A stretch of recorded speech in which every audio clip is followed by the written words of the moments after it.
Man, being bold sucks.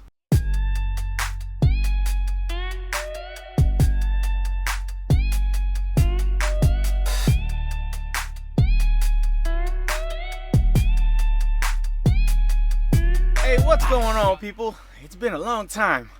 I know I keep saying that, but man, I'm just so busy at the moment. You know, we went to, I can't remember when. Oh yeah. So left Vegas, went to Chicago. From Chicago, we picked up in Chicago, and then went to Idaho. Went to Idaho, and then now we're back over here. That's 1 week. Believe it or not, it doesn't seem like it's a long ways, but that's a long ways in 1 week. So anyway, last week I was over here. I saw shout out to Matt, man. You spelled it out for me too, M-A-T-T. Unfortunately, I saw you at the bathroom. One of the most unfortunate places to see somebody or say hi to somebody, but you know what, we made it work. Went outside and said hi to each other, and hey, listen, man, shout out to Matt, man. So I'm sorry it's been almost a week, well actually over a week now, that we're putting up this video. So anyway, this session, man, we played at Caesar's Palace, and not much action, but there was one very interesting hand, and let's go talk about it. So this first hand, we have ace queen of spades, and we're in the middle position. We've been fairly pretty tight. This is the earlier parts of the game. You know how I don't know if you've been watching my videos, you'll know that I start the videos from the beginning of the session and work my way back and try to get rid of as much of boring information as I could. Just 7 hours, no way you can fit 7 hours into 12 to 16 minutes, so anyway, I do that, and then so that's why you have an idea that you're following throughout the whole session itself, so the ups and downs or whatnot. But anyway, this first hand is ace queen of spades, and we are in the middle position, and we've been fairly tight this whole time at the beginning. This is probably the first maybe 15-20 minutes of the game, and we open it up to $12 and everybody folds. So first hand.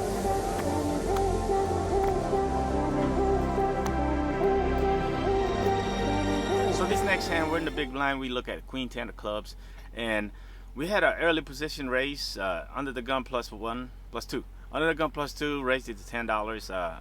Now, one thing about this player, he's been nursing a stack of 900 to 1200. I never asked him throughout the whole game how he got the stack or whatever, but this player plays pretty straightforward. We picked this up, and then he raised to $10, which we're at the big blind, so we got a pretty good price to call here.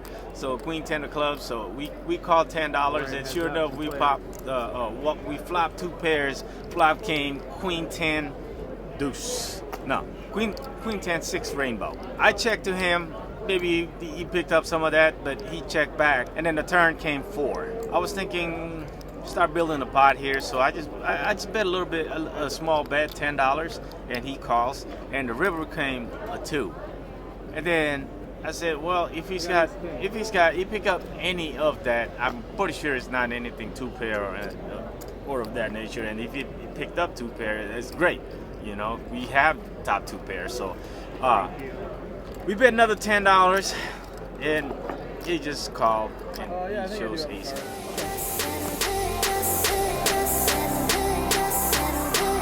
So this next hand, we have 10-9 off, and we're at the cutoff, right? So it limped all the way around, and small blind let out, raised it up to $15. So it folds all the way to the middle position. He calls. Middle position's a little wild. He just got to the table and a little wild. Don't know what to make of him, So anyway, we called the $15. We're getting a good price from a good position with 10-9 off. So the flop came queen jack 8 rainbow. So small blind, we expect him to continuation bet, and he does play straightforward. This is seat 9, so which he did. So he bets $25 into $51. So in middle position calls, like I said, he's the wild card. So I don't know what to make of him yet. Anyway, we called the 25 and the turn came a 6. So we still look pretty good here. We still got the nuts straight. Nuts straight. I wasn't saying the nuts because if the board pairs on the river, you guys are gonna say that's not the nuts. So anyway, listen. So this time the small blind checks, middle position checks, and we have a decision. Now I'm looking at, what is it? We're at $151 in the pot. So I put in a bet of $40. So I think it's pretty good sizing.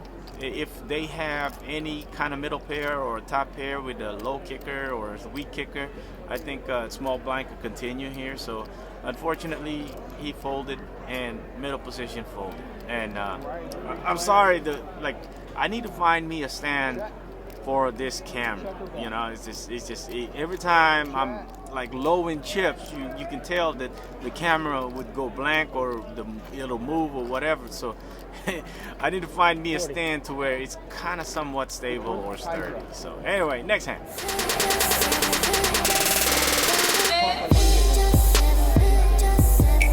So this next hand, we're at the big blind. We hold 10-7. Dynamic of the game so far has been just limp until this wild card come. We won a hand against him previously. I kind of thought that he could not fold with that hand. He actually folded after I betted 40 that previous hand. So anyway, we have 10-7 of hearts. So it limped all the way around, and we take a flop of Queen Jack 8 rainbow. Now we got a little bit of equity here. You know, we got a gutter. So I check, and middle position, he bets $10. And then the hijack calls, which is the wild card. Wild card calls, and we call it $10. So we got 3 people to the flop, or to the turn. And the turn came a deuce. So I highly doubt anybody improved anything on this deuce. We check, the middle position checks, the hijack checks. So we go to the river, and the river came a 5. So at the beginning of this hand, I was like, okay, if this don't work out, we're gonna try to bluff it out or bluff it off, right? And I thought this was a perfect opportunity to bluff. I think being out of position was really bad. Now that I'm thinking about it, probably not a good idea to bluff this hand. So anyway, at this moment, the time that what I was thinking at the time that we were playing this hand, I thought it was a good spot to bluff this hand. So I value bet for $18, which is a really bad. I think if I was bluffing this hand, I think overbetting would have worked out better. I don't know, but middle position folds, and then hijack calls, and we show 10-7 for the bluff, and he showed Jack deuce.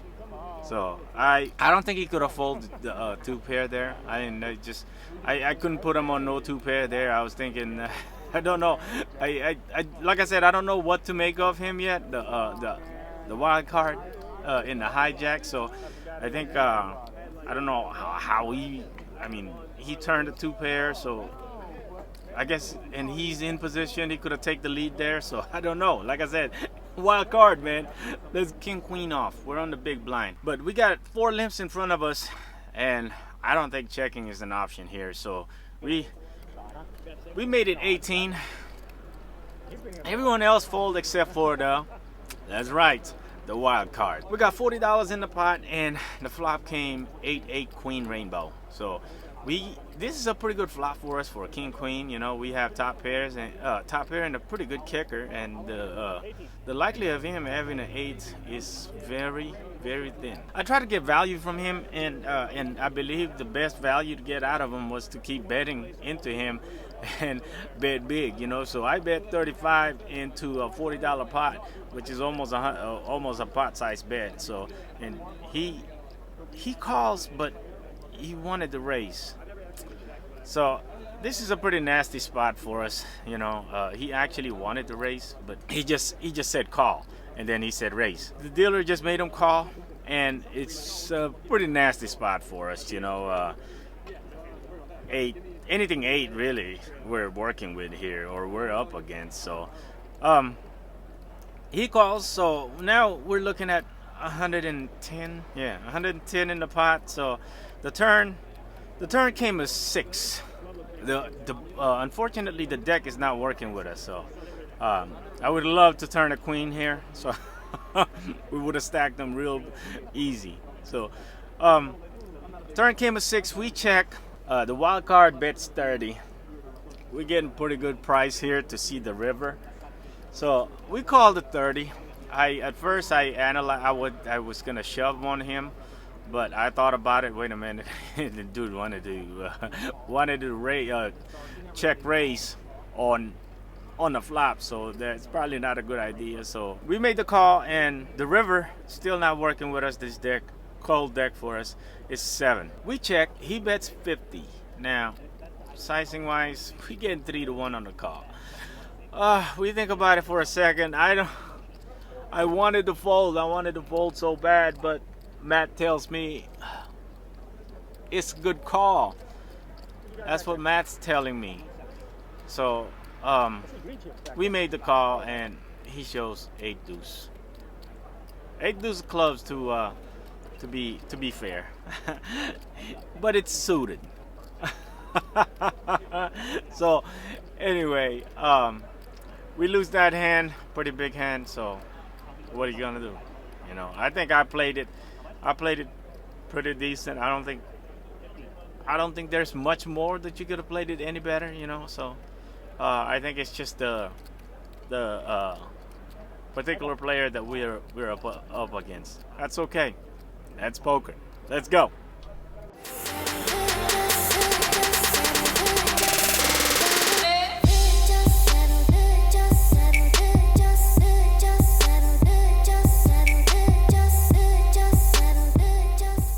So this is the last hand we're gonna discuss, and it's a pretty interesting hand now. We straddle from the button, right? So it's a perfect spot for us. We got a $5 straddle on the button. We got the wild card again. This is like the 3rd or 4th hand that he's been in a row, and he's been very light and just wild. I mean, I'm talking like wild. That's why we named him Wild Card.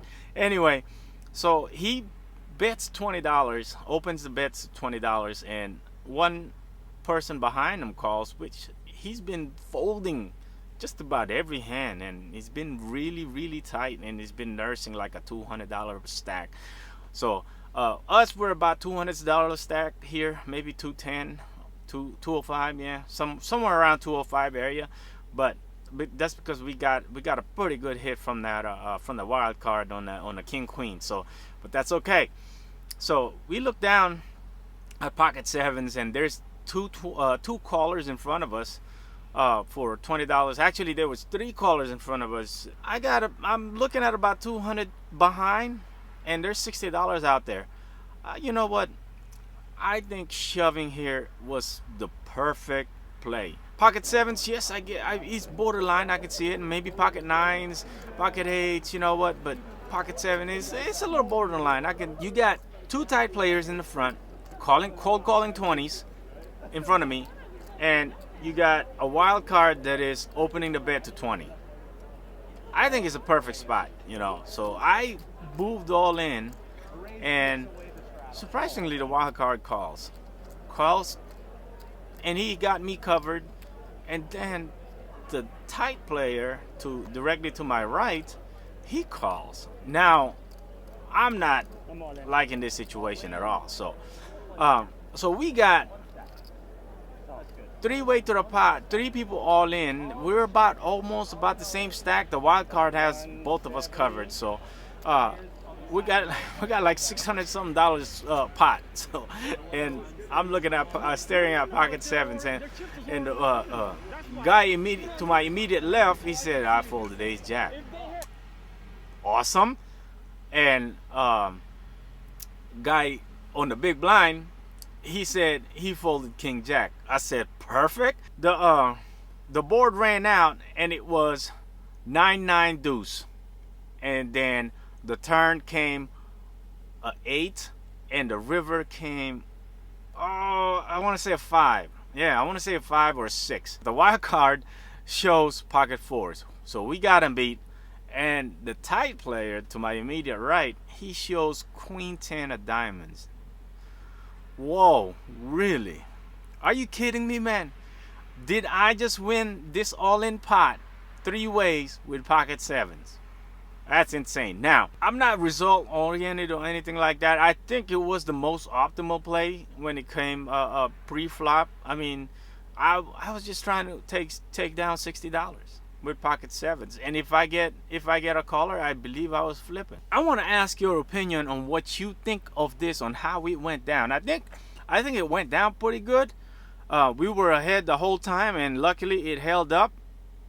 But that's being result oriented, though. I think it was a good spot to shove, you know, so I that's why I did it. So anyway, on this session we win 1, 2, 3. We win over $300. So it was pretty cold deck for us the whole night. We played about 4 hours, and I want to say thank you, congratulations on. Oh, don't shake. Congratulations to us, man. We have reached 1K. We reached 1K sometime mid last week, and awesome, amazing. You know, I can never be more thankful for that, man. You should be thankful yourself, because I did not expect to have this much love from you guys. You know, I'm an amateur at this. I don't know what I'm doing half of the time, and for some reason everybody just welcomes me with open arms. So I'm thankful for that, and I'm truly grateful for everything that is, you know, that we have achieved so far. So anyway, let me know what you think of this video, man, and let's go. We're here in Vegas. We're gonna go check in at Gold Coast. We got a comp room. Awesome. And then I'm gonna edit the Bellagio session, and then we're gonna try to edit that and upload that tomorrow, and at the same time try to play a session tonight. So